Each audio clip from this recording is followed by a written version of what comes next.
Хүчтэй цасан болон шорон шуурга, цаг агаарын онц аюултай үзэгдлээс урьдчилан сэргийлэх арга хэмжээ. Цаг агаарын урьдчилан сэргийлэх болон онц аюултай үзэгдлээс урьдчилан сэргийлэх сэрэмжлүүлэг, мэдээ дохиог хэвлэл мэдээллийн хэрэгсэл, мэдээллийн бусад их сурвалжаас тогтмол хүлээн авч, бусдад дамжуулах, айл хутлаараа хамтран бэлэн байдлыг хангах, тэнгэрийн байдал, үйл, салхины чиг, мал амтны хөдөлгөөн арал шиг шинжих гэх мэт цаг агаарыг таньж мэдэх ардын уламжлалт арга ухаанаас хүүхэд залуучуудад өвлүүлэх.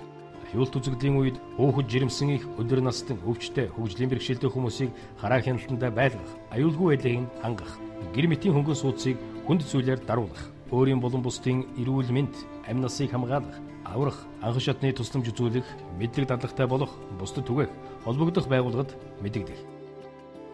Айлгэр зайшгүй бэлэн байвал зохих зүйлс.